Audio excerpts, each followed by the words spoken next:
आज हम इस वीडियो में रैंक करने वाले हैं टॉप 10 हॉरर मूवीज को। तो देखो, टॉप 10 बहुत ही छोटी लिस्ट है, तो बहुत सी मूवीज हैं जो अच्छी हैं पर इस लिस्ट में जगह नहीं बना पाई हैं। अगर तुमको लगता है कि कोई मूवी है जो इस लिस्ट में होना डिजर्व करती है और नहीं है, तो उसका एक रीजन तो ये हो सकता है कि मैंने अभी तक वो मूवी देखी नहीं है, या फिर अगर मैंने देखी होगी तो मुझे उतनी पसंद नहीं आई होगी। फिर भी कमेंट सेक्शन खुला हुआ है, तुम अपने ओपिनियन बता सकते हो, या हॉरर मूवी जो मुझे देखनी चाहिए वो भी लिख सकते हो। एक बार फिर से मैं बताना चाहूंगा कि ये मेरी पर्सनल रैंकिंग है, मैं ऐसा बिल्कुल भी नहीं बोल रहा हूँ कि यही मूवीज बेस्ट हॉरर मूवीज हैं। अब वीडियो में आगे बढ़ते हैं। यहाँ पे मैं बात कर रहा हूँ 1990 की night of the living dead की, जो कि रीमेक है ओरिजिनल मूवी की जो 1968 में आई थी। तो मैं रीमेक की बात क्यों कर रहा हूँ, तो देखो, जब मैंने ये मूवी देखी थी तो मुझे पता नहीं था कि ये रीमेक है, वरना मैं ओरिजिनल देखने का ट्राई करता, जो कि लोगों के हिसाब से बेटर मूवी है। पर रीमेक होते हुए भी ये मूवी मुझे काफी अच्छी लगी थी। इस मूवी के जो विजुअल्स हैं वो काफी सरियल हैं। ये मूवी एक नाइटमेयर की तरफ फील होती है। इस मूवी का हर एक सीन तुमको याद रहने वाला है, इतना डरावना और अजीब फील होता है। इसकी जो ओरिजिनल मूवी है उसको क्रेडिट दिया जाता है मॉडर्न ज़ॉम्बीज को इन्वेंट करने का। तो ये कितनी सिग्निफिकेंट है इसका अंदाजा लगा सकते हो। अगर स्टोरी की बात करें तो स्टोरी है अनडेड्स की, यानी कि मुर्दा लोगों की जो फिर से जिंदा हो गए हैं, और कुछ लोग हैं जो ट्रैप्ड हैं एक घर के अंदर, जो कि एक रिमोट लोकेशन पे है और उसके चारों तरफ अनडेड से घिरे हुए हैं। पर्सनली मुझे विचक्राफ्ट से रिलेटेड मूवी बहुत डरावनी लगती हैं। हो सकता है मुझे एक पल के लिए भूत और आत्माओं की जो मूवीज होती हैं उनसे उतनी डर ना लगे, पर जब कोई मूवी डायन जैसे टॉपिक पर बेस्ड होती है तो वो थोड़ा ज्यादा डरावनी लगती है। पार्ट ऑफ द रीजन ये हो सकता है कि मैं पर्सनली फील करता हूँ कि भूत और आत्मा जैसी कोई चीज एग्जिस्ट नहीं करती है, पर विचक्राफ्ट जैसी जो चीजें होती है वो थोड़ा ज्यादा रियलिस्टिक लगती हैं कि हाँ, हो सकता है ये रियल लाइफ में पॉसिबल हो, और ये थॉट ही मुझे बहुत क्रीपी लगता है। खैर, मूवी पे आए तो मूवी एक फैमिली के बारे में है जो गांव से बेदखल किए जाते हैं, उसके बाद वो जंगल में जाके रहने लगते हैं और उसी जंगल में कुछ डायंस रहती हैं। और एक बात मैं जो बोलना चाहूंगा कि लिस्ट में जितने भी मूवीज हैं शायद से ये सबसे क्रीपी और डरावनी मूवी है। इस मूवी के जो विजुअल्स और स्टोरी है वो काफी अनसेटलिंग है।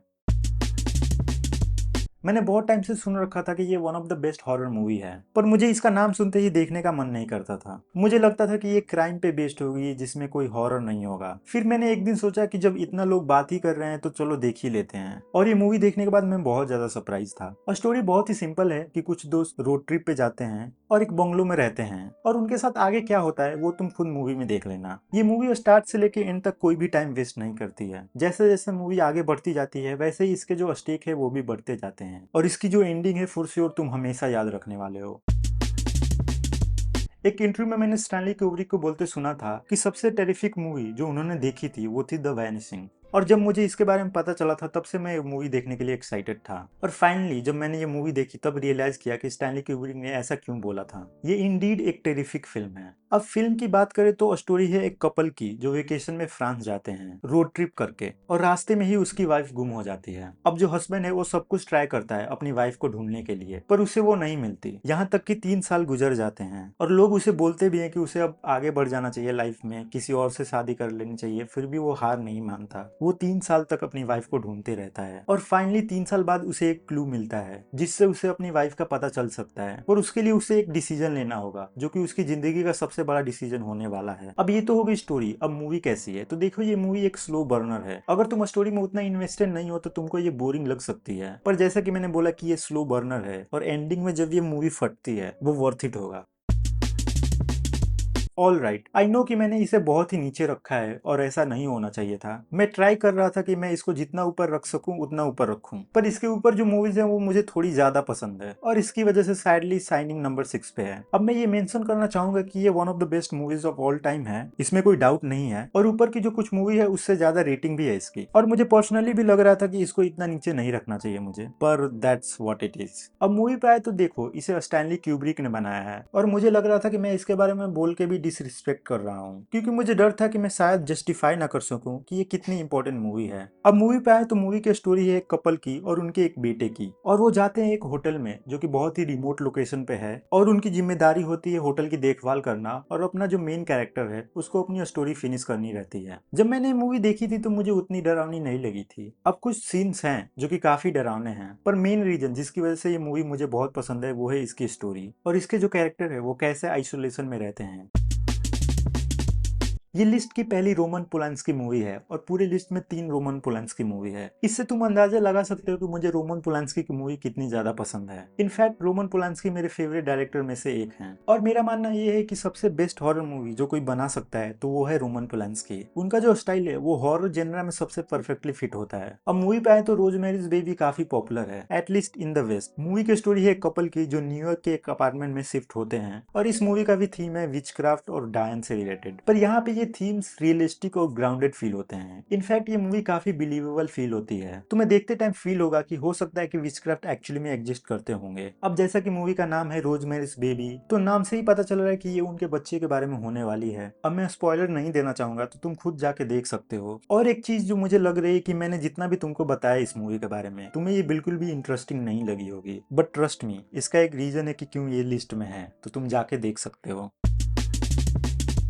इस लिस्ट में अगर मैं किसी मूवी को लेकर सबसे ज्यादा कंफ्यूज था तो वो थी एलियन। ये लिस्ट बनाते टाइम मैं सोच रहा था कि मुझे एलियन को द शाइनिंग के ऊपर रखना चाहिए या नहीं, क्योंकि दोनों ही मूवीज अच्छी हैं। पर मुझे ये थोड़ी ज्यादा पसंद है अगर शाइनिंग से कंपेयर करें तो। और इन जनरल जो एलियन के थीम पे मूवी रहती हैं मुझे पसंद आती हैं। और दूसरी चीज जिसको लेके मैं कंफ्यूज था कि ये एक्चुअली में एक हॉरर मूवी है भी या नहीं, और इसी कंफ्यूजन को दूर करने के लिए मैंने मूवी दोबारा देखी और हाँ, मैं बोल सकता हूँ कि ये एक्चुअली में एक हॉरर मूवी है। ये मूवी देखते टाइम मुझे एक्चुअली में हॉरर महसूस हुआ। मूवी के सीन में जो एलियन होता है रिप्ली को चेस कर रहा होता है वो काफी डरावना था। अब मूवी के स्टोरी पे आए तो मूवी एक शिप के बारे में है जो कि अर्थ पे लौट रहा होता है, पर रास्ते में उन्हें कुछ सिग्नल मिलते हैं जो कि दूर के किसी प्लेनेट से आ रहे होते हैं। तो जो शिप है उसकी तरफ रीडायरेक्ट हो जाती है। वो फिर जाते हैं उस प्लेनेट पे लैंड करते हैं और उनके साथ आगे क्या होता है वो तुम मूवी में देख सकते हो। अब हम आ गए हैं टॉप 3 में और ये भी एक रोमन पोलांस्की मूवी है। फिल्म की स्टोरी है एक आदमी की जो पेरिस में एक अपार्टमेंट रेंट पे लेता है और धीरे धीरे उसके साथ कुछ ऐसी चीजें होती हैं जिसकी वजह से वो वहम की भूल भुलैया में गिरते चला जाता है। अब हाँ, मुझे इससे अच्छा कोई वर्ड नहीं मिला तो इसलिए मैंने वहम की भूल भुलैया यूज किया है। अब मूवी पे आए तो ये मूवी एक बुरे सपने की तरफ फील होती है। जैसे हमारे ड्रीम्स होते हैं जिसपे हमारा कंट्रोल नहीं रहता है और जो चीजें ड्रीम्स में होती है वो काफी सरियल होती हैं। वही हिसाब किताब है इस मूवी का भी। ये किसी बुरे सपने की तरह सरियल और ईरी फील होती है। और दूसरी चीज ये है कि मोस्ट ऑफ द मूवी एक अपार्टमेंट के अराउंड ही इवॉल्व करती है, जो कि इस मूवी को काफी इंटरेस्टिंग बना देता है। अभी तक मैंने एक भी मूवी के लिए ये वर्ड यूज नहीं किया है, जो कि है परफेक्शन। साइको जो मूवी है it's a perfect movie in every sense, down to the minute detail. अगर तुम मुझे बोलो कि मुझे इसमें कमियां निकालनी है तो वो काफी चैलेंजिंग होगा, क्योंकि कुछ भी ऐसा नहीं है इस मूवी में जो कि मुझे ना पसंद हो। अब तक सभी मूवी में हमने स्टोरी की बात की, पर इसकी स्टोरी के बारे में अगर मैं तुम्हें कुछ भी बताऊंगा तो तुम्हारा एक्सपीरियंस खराब होगा। आई गेस कि सबने ये मूवी देखी होगी, और अगर तुमने नहीं देखी है तो ट्रस्ट मी, तुम्हें किसी की रिव्यू की जरूरत नहीं है। It's the best horror movie of all time. ये हिचकॉक की करियर की शायद से बेस्ट मूवी है, इसके बावजूद कि उन्होंने एक से बढ़कर एक मूवी बनाई है। और एक चीज जो मैं मूवी के बारे में बताना चाहूंगा वो है इसका सस्पेंस। अभी तक मैंने जितनी भी मूवीज देखी हैं अपने लाइफ में, इसका सस्पेंस सबसे ज्यादा अच्छा था। पूरी मूवी में तुम सीट के एज पे रहोगे कि आगे क्या होने वाला है, और एंड में जो ट्विस्ट रिवील करते हैं, इसके आगे अगर मैं कुछ भी बोलूँ तो वो नाइंसाफी होगी। It's a perfect movie.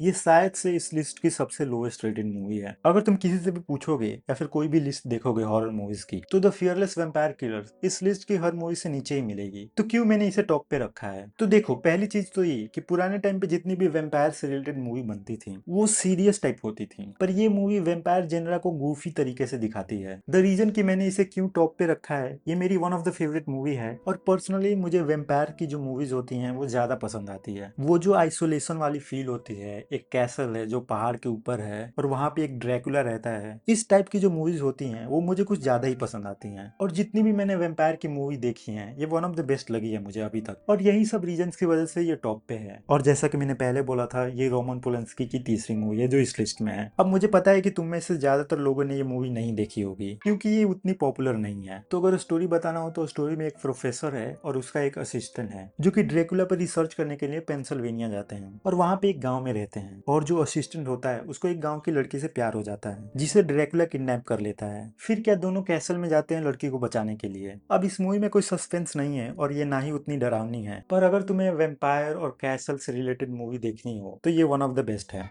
तो ये था आज का वीडियो। अगर तुम्हें पसंद आया तो चैनल को सब्सक्राइब कर लेना, इससे मुझे मोटिवेशन मिलती है और वीडियोस बनाने की। बाकी देखने के लिए शुक्रिया, अगले वीडियो मिलते हैं।